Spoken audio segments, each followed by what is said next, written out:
اس وقت جو جنگ ہمارے اوپر مسلط کی گئی ہے، جس نے ہماری تہذیب کو بھی متاثر کیا ہے اور ہمارے عقائد نظریات کے اندر بھی تشکیک پیدا کر دی ہے۔ ویسے تو ایک زمانے میں اتنے بڑے بڑے حملے تھے، یہ معتزلہ کا حملہ کوئی چھوٹا حملہ نہیں تھا۔ 3 بادشاہتیں ان کے زیر اثر رہی ہیں۔ آپ نے یہ کہانیاں پڑھی ہوئی ہیں کہ امام اعظم ابو حنیفہ کی وفات جیل میں ہوئی تھی۔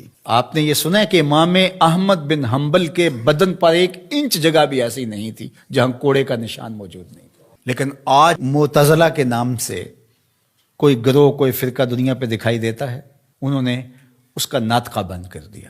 دلیل سے، عملی قیام سے، جد و جہد سے۔ مرجیہ تھے، لا ادریہ تھے، اندیہ تھے۔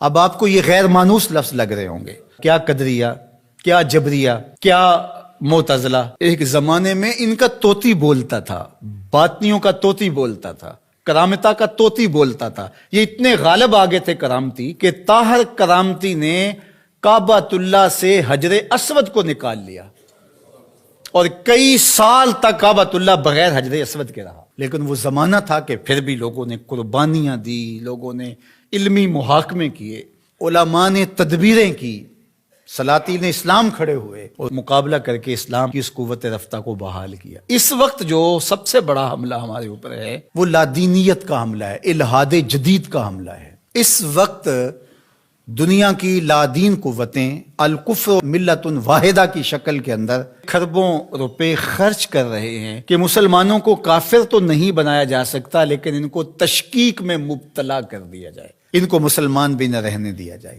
تشتت اور افتراق پیدا کر دیا جائے، فرقہ واریت کے بیج ان کے اندر بوئے جائیں، یہ باہم دست و گریبان ہو جائے، جغرافیائی تقسیمات پر ان کا یقین ایمان کی حد تک چلا جائے۔ عجم اور عرب کی لڑائی پر 2 ممالک کو آپس میں کھڑا کر دیا گیا، اور یہ جتنے فسادات مشرق وسطیٰ میں ہوئے ہیں، مسلم کش ہو گیا، ایک دوسرے کو مارنے لگے، لسانی بنیادوں پر، فرقہ وارانہ بنیادوں پر، قتل عام ہوا، مسلمان کا خون پانی سے بھی سستا ہو کر کے بہا۔ اور جنگیں جو بھی لڑی جاتی ہیں مفاد کی عالمی طاقتیں اسی خطے میں لڑتی ہیں۔ یورپ میں کوئی جنگ نہیں لڑی جا رہی، عالمی طاقتوں کا بازیچہ بن کے ہم رہ گئے۔ ہم کب شعور کی آنکھ کھولیں گے؟ کب ہم بالغ ہوں گے؟ کب بڑے ہوں گے؟ اور اس وقت الحاد جدید کا فتنہ جو ہے وہ سر چڑھ کے بول رہا ہے، اور ان کا سب سے بڑا واد اقلیت پسندی کا نعرہ لگاتے ہیں کہ جو چیز ہے جی اس کو عقل ہی نہیں مانتی تو ہم کس طرح تسلیم کریں۔ اور اس میں سب سے بڑا حملہ جو ان کا معجزے پر ہے، جو کہتے ہیں کہ معجزہ جو ہے یہ نہیں ہوتا، وہی پر حملہ ہے۔ چونکہ یہ بنیادوں کو ڈھا دیا جائے گا تو عمارت خود بخود گر جائے گی نیچے۔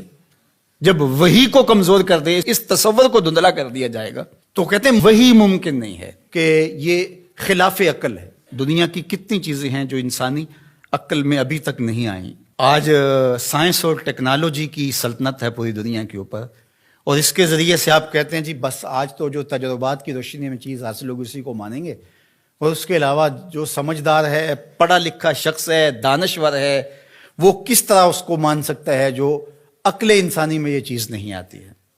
جبکہ یہ خود ہی مانتے ہیں کہ انسانی عقل ابھی تک 5% یا 6% استعمال ہوئی ہے، باقی 94-95% انسانی عقل سے بھی اتنا کام نہیں لیا گیا، ابھی سپیر پڑی ہوئی ہے۔ اور وہ دعویٰ کر رہا ہے پیغمبروں پر ہونے والی وحی پر اور وہ معجزات پر۔ اللہ اکبر۔ جبکہ بہت ساری ایسی چیزیں ہیں جو معجزات کی دنیا کی مسلمہ ہیں اور انسانی تاریخ اس کا انکار نہیں کرتی، جس میں حضرت عیسیٰ علیہ السلام کی بغیر باپ کے ولادت ہے، اور آج دنیا کے لوگ اس بات کو مانتے ہیں۔ اب مجھے بتایا جائے کیا عقل انسانی اس کو قبول کرتی ہے؟ لیکن دنیا مان رہی ہے۔ فرعون کی باڈی کے بارے میں سورہ یونس کے اندر اللہ تعالیٰ نے ارشاد فرمایا کہ ہم نے اس کی لاش کو لوگوں کی عبرت کے لیے باقی رکھا ہوا ہے۔ اگر فرعون کی لاش نہ ملتی تو آج یہ لوگ اچھل رہے ہوتے کہ کیسے ہو سکتا ہے، یہ قرآن نے ویسے ہی کہہ دیا۔